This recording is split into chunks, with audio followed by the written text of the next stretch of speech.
कैसे हो साथियों? नमस्कार। आज की क्लास से काफी दिनों के बाद आई है। बड़ा खेद है, सर की तबीयत खराब थी, मेरी भी तबीयत खराब थी और कुछ इंपॉर्टेंट काम भी थे। सारी चीजें एक जगह टकराने के कारण क्लास लेट हुई। अब नियमित रूप से ऐप्स पे भी कल से क्लास है, यूट्यूब पर भी क्लासें आपको देखने को मिल रही है।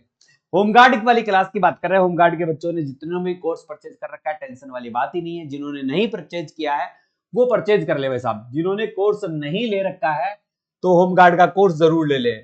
वो होमगार्ड का कोर्स जरूर ले ले, क्योंकि बेहतरीन कोर्स आपको मात्र अभी 399 रुपए में, कितने रुपए मिल रहा है? मात्र 399 रुपए में। 399 रुपए में कोर्स मिल रहा है होमगार्ड का। कितने रुपए मिल रहा है? 399। कौन से ऐप पर मिल रहा है? BY study.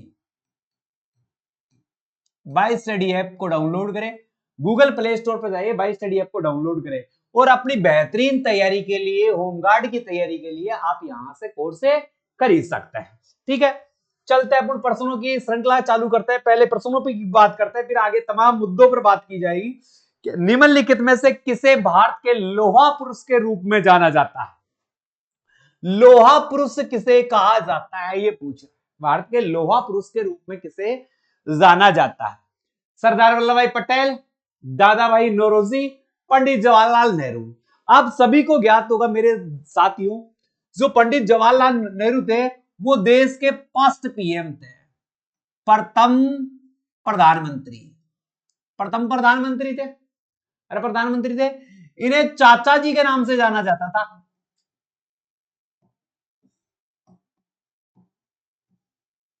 चाचा जी, चाचा नेहरू आपने नाम सुना होगा। दादा भाई नौरोजी को आपने सुना होगा, ग्रेट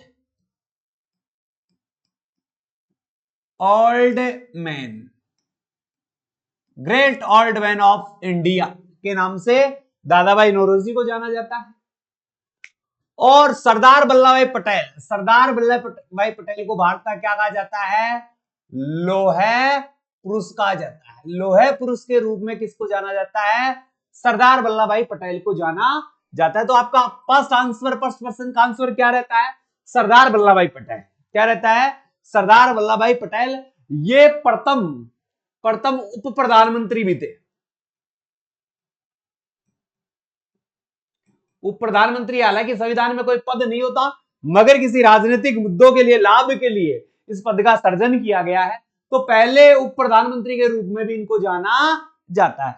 धन निकासी का सिद्धांत, कौन सा? धन धन निकासी,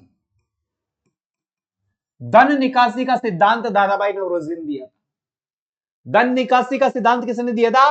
दादा भाई नौरोजी ने दिया था। 1886, 1906, इनमें इन्होंने कांग्रेस के अधिवेशनों की अध्यक्षता भी की थी। ये कांग्रेस के द्वितीय अध्यक्ष थे। कौन से अध्यक्ष थे? द्वितीय अध्यक्ष थे। अगले प्रश्न में चलते हैं दोस्तों। निम्नलिखित में से, किसमें से? निम्नलिखित में से, निम्नलिखित में से किसे देशभक्त के रूप में जाना जाता है? यानी देशभक्तों को भी देशभक्त, देशभक्तों के भी देशभक्त के रूप में किसे जाना जाता है? अब गांधी जी को देखो क्या कहा गया। गांधी जी के, पहले गांधी जी की बात करें थोड़ी सी, जब तक आप उत्तर दो। गांधी जी, गांधी जी, गांधी जी को देखो क्या कहा गया? बापू, बापू। गांधी जी को बापू किसने कहा? वैसा बापू कह रहा है नेहरू जी, नेहरू जी। राष्ट्र पिता, राष्ट्रपिता किसने कहा? सुभाष चंद्र बोस। डायरेक्टली लिख रहा हूं बोस, सुभाष चंद्र बोस। कहा या नहीं कहा? महात्मा,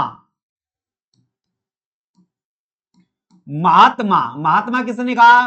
रविंद्रनाथ टैगोर, रविंद्र नाथ टैगोर ने। अर्धनगन फकीर, अर्ध नगन फकीर चर्चिल। कहा या नहीं कहा? ऐसे सुभाष चंद्र बोस को क्या कहा जाता है? नेताजी। नेताजी किसे कहा था इसने? हिटलर ने। बोस ने फॉर वर्ड ब्लॉक। ये याद रखना बहुत इंपॉर्टेंट। 1939 में स्थापना की आजाद हिंद फौज। आजाद हिंद फौज की स्थापना की। और बोस क्या बने? और बताओ रे, बोस के पहले नेताजी हो ही गया है। और आजाद हिंद फौज की निर्माण कर दी इन्हें। अब देखो, गांधी जी ने, किसने? गांधी जी ने सुभाष चंद्र बोस को देशभक्तों का देशभक्त कहा। अब देशभक्तों का देशभक्त किसे कहा जाता है? सुभाष चंद्र बोस को कहा जाता है। किसने कहा था? गांधी जी ने। किसने? अरे किसने कहा था भाई साहब? गांधी जी ने। किसने कहा था? गांधी जी ने बोस को देशभक्तों का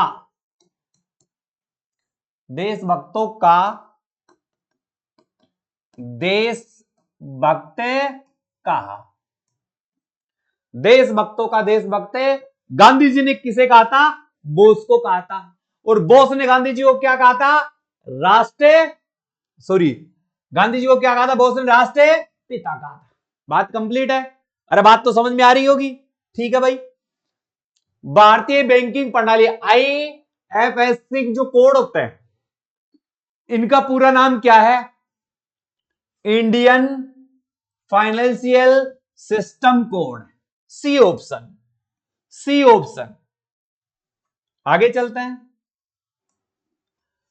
इनमें से किसे खेल में गोल्ड बॉल का प्रयोग किस में किया जाता है? फुटबॉल में। गोल्ड बॉल किसमें को किया जाता है? फुटबॉल में किया जाता है। फुटबॉल में गोल्ड बॉल होता है। ठीक है। इनमें से किस अंतरराष्ट्रीय क्रिकेट स्टेडियम को क्रिकेट का मक्का कहा जाता है? लॉर्ड्स का नाम सुना होगा। लॉर्ड्स कहां है? इंग्लैंड में। अरे लॉर्ड्स का नाम सुना होगा। लॉर्ड्स इंग्लैंड में है। उसे क्रिकेट का क्या कहा जाता है? मक्का। और ईडन गार्डन का नाम सुना है? ईडन गार्डन कहां है? बंगाल में, पश्चिमी बंगाल में, वेस्ट बंगाल में। इसे भारत का मक्का कहा जाए। भारत के क्रिकेट का मक्का ईडन गार्डन।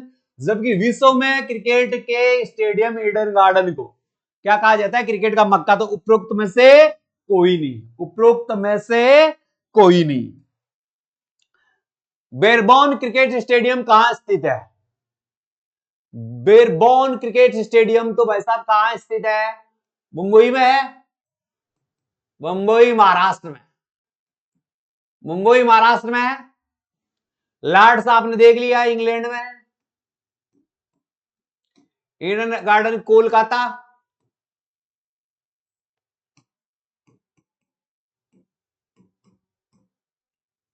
Oval Australia. कहां है? ऑस्ट्रेलिया। तो और बेब्रोन कहां है? आजकल इसमें टेस्ट मैच नहीं खेले जाते, पहले खेले जाते थे टेस्ट मैच। तो ये कहां है? मुंबई महाराष्ट्र में है। तो इनमें से कोई नहीं। इनमें से कोई नहीं। निम्नलिखित में से कौन सा देश G7 का समूह नहीं है? G7 का समूह सदस्य है। निम्न में से जो G7 है, G7 का सदस्य देखो, भारत नहीं है। भारत नहीं है G7 का सदस्य। G7 में भारत नहीं आता भाई। जर्मन भी आता है, अमेरिका भी आता है, जापान भी आता है। उपरोक्त सभी ये सारे के सारे देश है G7 में आते हैं। G7 में 7 देश है। G7 में 7 देश है। कौन कौन से है? देखो, ग्रुप ऑफ 7 G7 दुनिया के 7 उन्नत अर्थव्यवस्था वाला देश एक औपचारिक समूह है, जिसमें कौन कौन से है? कनाडा है, फ्रांस है, जर्मन है, इटली है, जापान है, यूनाइटेड किंगडम है और संयुक्त राज्य अमेरिका है। ये 7 देशों का समूह G7 कहलाता है। इनमें से किसे भारतीय क्रिकेट का मुल्तान के सुल्तान के रूप में याद आ गया? मुल्तान का सुल्तान। अरे मुल्तान कहां है? पाकिस्तान में।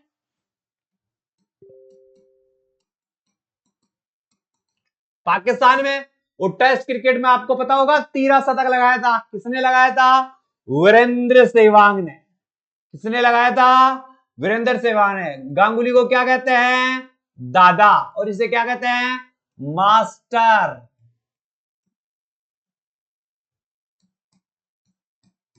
Blaster. Master blaster Sachin Tendulkar, cricket के भगवान, क्रिकेट के भगवान के रूप में जाना जाता है। मास्टर ब्लास्टर इसका उपनाम है। सौरव गांगुली जो भारतीय क्रिकेट टीम के कप्तान रहे हुए हैं, उन्हें दादा के नाम से कहा जाता है। बंगाल टाइगर।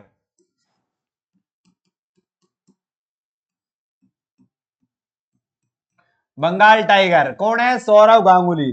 और मुल्तान के सुल्तान कौन है? वीरेंद्र सहवाग, जो भारतीय ओपनर बल्लेबाज हुआ करते थे। Maharaja Ranjit Singh junior gold cup इनमें से किस खेल से संबंधित है? Maharaja Ranjit Singh junior gold cup किससे है भाई साहब? हॉकी से। किससे संबंधित है? हॉकी से संबंधित है।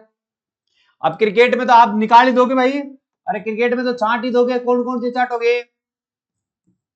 आईपीएल, एसपीएल, ये जो नाम है मैं लिख देता हूं। Ranji trophy, Ranji trophy, Asia cup,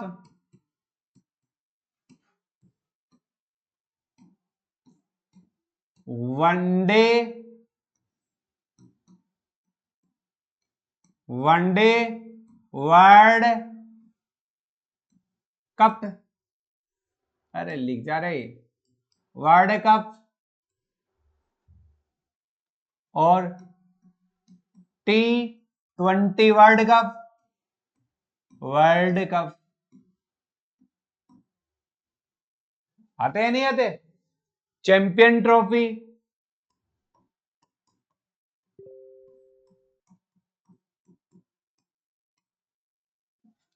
ये इसके आते हैं भाई साहब, समझ गए होंगे मेरे हिसाब से। रग्बी सेवंस, रग्बी के लिए क्या है? रग्बी सेवंस, ये इसके प्रमुख खेल है भाई साहब। रामकृष्ण मिशन की स्थापना किसने की थी? रामकृष्ण मिशन की स्थापना किसने की थी, ये आपको बताना है। रामकृष्ण मिशन की स्थापना 1 मई, कब? 1 मई 1897 में हुई थी। कब हुई थी? 1 मई 1897 में। किसने की थी? स्वामी विवेकानंद ने। रामकृष्ण परमहंस इनके क्या थे? गुरु थे। क्या थे? गुरु थे। तो गुरु के नाम पर इन्होंने रामकृष्ण परमहंस से जो रामकृष्ण मिशन है उसकी स्थापना की थी। आगरा शहर किस नदी के किनारे स्थित है? ये नदी है। और इसमें देखो कौन कौन से शहर आते हैं? आगरा, इटावा, कालपी, दिल्ली। ये शहर कौन सी नदी के किनारे है? यमुना। और ये ताजमहल है ना, ताजमहल आगरा में है। ताजमहल कहां है? आगरा में। ये भी इसी नदी के किनारे स्थित है। तो ये थोड़ा सा आपको ध्यान रखना है। भारत में सबसे पहले सूर्य किस राज्य में निकलता है? सूर्य उदय कौन से राज्य में होता है? अरुणाचल प्रदेश में। सूर्य उदय क्या होता है? उदय होता है। सबसे पहले कहां निकलता है? यहां निकलता है भाई साहब। और अस्त, अस्त कहां होता है? अस्त कहां होता है? गुजरात में। अस्त कहां होता है? गुजरात में। और उदय कहां होता है? अरुणाचल प्रदेश में। अंतर्राष्ट्रीय महिला दिवस किस तिथि को मनाया जाता है? आज मनाया जाता है 8 मार्च को। अंतर्राष्ट्रीय महिला दिवस 8 मार्च को मनाया जाता है। आज महिला दिवस है, 8 मार्च है ना, तो आज महिला दिवस है। क्षेत्रफल की दृष्टि से भारत में सबसे छोटा राज्य, क्षेत्रफल की दृष्टि से सबसे छोटा राज्य गोवा। और बड़ा पूछ ले तो, बड़ा पूछ ले तो कौन है? राजस्थान।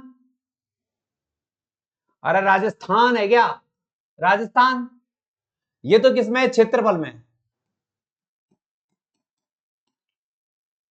और जनसंख्या में? जनसंख्या में बताओ दे, कमेंट्स करो, सबसे छोटा कौन सा है? सिक्किम। और बड़ा कौन सा है जनसंख्या में? उत्तर प्रदेश। अरे कौन सा है? उत्तर प्रदेश। सबसे बड़ा जनसंख्या की दृष्टि से राज्य उत्तर प्रदेश, सबसे छोटा है सिक्किम जनसंख्या में। तो और क्षेत्रफल में देखा जाए, कौन सी में देखा जाए? क्षेत्रफल में बड़ा क्या है? राजस्थान। और छोटा क्या है? गोवा। ये मैंने आपको बता रखा है वैसे भी। बोध गया। बोध गया में क्या हुआ था? गौतम बुद्ध को क्या हुआ था? ज्ञान प्राप्त हुआ था। ज्ञान की प्राप्ति बौद्ध धर्म से संबंधित है, ज्ञान की प्राप्ति हुई थी। ओके। शिक्षक दिवस मनाया जाता है 5 सितंबर को। किसके जन्म दिवस पर? अरे किसके जन्म दिवस पर? प्रथम उपराष्ट्रपति। प्रथम उपराष्ट्रपति, द्वितीय राष्ट्रपति, प्रथम भारत रत्न। प्रथम भारत रत्न प्राप्त करते को प्रथम भारत रत्न प्राप्त करता। ये तीनों के तीनों कौन थे भाई साहब? राधा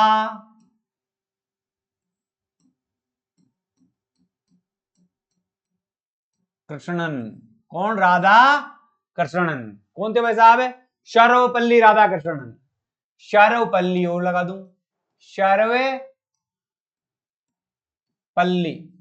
सर्वपल्ली राधाकृष्णन के जन्म दिवस पर यह मनाया जाता है। आपको ज्ञात होगा बेटा, ये जो प्रथम उपराष्ट्रपति थे ना, ये लगातार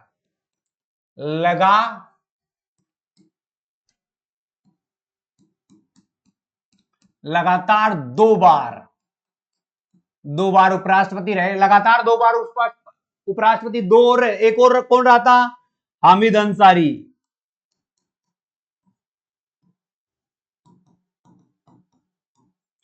हामिद अंसारी लगातार 2 बार उपराष्ट्रपति। ये भी 2 बार उपराष्ट्रपति और ये भी 2 बार उपराष्ट्रपति। ये दूसरे, राजेंद्र प्रसाद के बाद दूसरे राष्ट्रपति भी बने थे।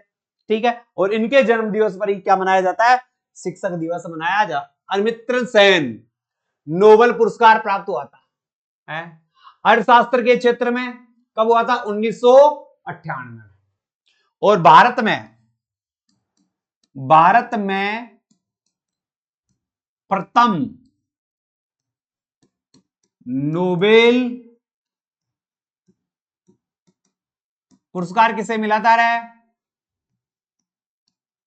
रविंद्रनाथ टैगोर को। किसको मिला था? रविंद्रनाथ टैगोर को 1913 में। कौन सी पुस्तक थी? गीतांजलि पुस्तक के कारण। कौन से क्षेत्र में मिला था? साहित्य के क्षेत्र में। कंप्लीट है? ठीक है भाई साहब। मुद्रा राक्षस के लेखक कौन है? विशाख दत्त। पानीपत का प्रथम युद्ध लड़ा गया था बाबर और इब्राहिम लोदी के मध्य। किन किन के मध्य? बाबर और इब्राहिम लोदी के मध्य। कब लड़ा गया था? 21 अप्रैल 1526 को। 21 अप्रैल 1526 को पानीपत का प्रथम युद्ध लड़ा गया बाबर और इब्राहिम लोदी के मध्य। विजय किसकी हुई? बाबर की। और वैसा विजय किसकी हो रही है? बाबर की हो रही है। विजय किसकी हो रही है? बाबर की हो रही है। अगले प्रश्न में चलो भाई। विश्व बैंक का मुख्यालय कहां है? Washington DC. कोई दिक्कत ही नहीं है। ओणम किस राज्य का प्रसिद्ध त्योहार? ओणम कहां का है? केरल का। ओणम किस राज्य का प्रसिद्ध त्योहार है? केरल का। अगला प्रश्न देखो। वास्को डी गामा कहां का रहने वाला था? तो वास्को डी गामा एक विदेशी यात्री था जो भारत आया था। कब आया था? 1498 में वास्को डी गामा भारत आया था। वास्को डी गामा पुर्तगाली था और ये भारत में प्रवेश कहां से करता है? केरल के कालीकट तट से। कौन से तट से? कालीकट तट से। और उस समय जो राजा हुआ करता था यहां, कौन था? जेमरिन या जेमोरिन। इसके शासनकाल में ये भारत आया था। कब आया था? 1498 में। अरे कब आया था बेटा? 1498 में ये भारत आया था। भारत का कौन सा शहर गुलाबी नगरी के नाम से जाना जाता है? जयपुर। जयपुर को गुलाबी नगरी कहा जाता है। जयपुरी नहीं, जयपुर को गुलाबी नगर कहा जाता है। विश्व का सबसे बड़ा देश कौन सा है? अब क्षेत्रफल की दृष्टि से सबसे बड़ा देश कौन सा है? रूस। और जनसंख्या देखे, जनसंख्या तो कौन आ जाएगा बेटा? भारत, चीन, ये दो बड़े देश हैं। पर पहला नंबर आजकल भारत का आने लग गया है। सिम का पूर्ण रूप क्या है? जो सिम आती है उसको सब्सक्राइब्स आइडेंटिटी मॉड्यूल्स। अशोक का उत्तराधिकारी अधिकारी कौन था? कुणाल। कौन था? कुणाल। ये तो कोई इजी नहीं है। संसार का सबसे बड़ा फूल कौन सा है? रेफोलेसिया। कौन सा है? रेफोलेसिया। बायोगैस का प्रमुख अवयव है मीथेन। और तारों व सूर्य की ऊर्जा का स्रोत क्या है? तारों व सूर्य की ऊर्जा का स्रोत क्या है? नाभिकीय संलयन। क्या है? नाभिकीय संलयन। ठीक है मेरे दोस्तों, आपको कुछ चीजें और बताता हूं मैं। पहले थोड़ी सी एक चीज दिखाता हूं मैं आपको, आप ध्यान दो। तो ये लो भाई साहब, आपको पता नहीं रहता है, अगर जिन्होंने होमगार्ड का कोर्स नहीं खरीद रखा है, गूगल प्ले स्टोर पर जाकर बाई स्टडी ऐप को डाउनलोड करें और ऐप को डाउनलोड करके मात्र 399 रुपए में कोर्स खरीद ले। ये कोर्स की सारी विशेषताएं। रोजाना रात्रि 9 बजे 2020 की सीरीज चल रही है। इस सीरीज का हिस्सा जरूर बने। दिल्ली होमगार्ड वाले अगर ये क्लास भी देखते रहेंगे ना, तो मैं आपको विश्वास दिलाता हूं 100% यहीं से मैच हो जाएंगे। बहुत अच्छे स्तर का पेपर आएगा और यहां से सारे के सारे प्रश्न आपको देखने को मिलेंगे। आज के लिए इतना ही रहेगा। कल 9 बजे फिर से एक नई क्लास के साथ मिलते हैं। इसी के साथ अलविदा चाहते हैं साथियों। जय हिंद, जय भारत। जिन्होंने कोर्स नहीं खरीदा, खरीद लो और देख लो।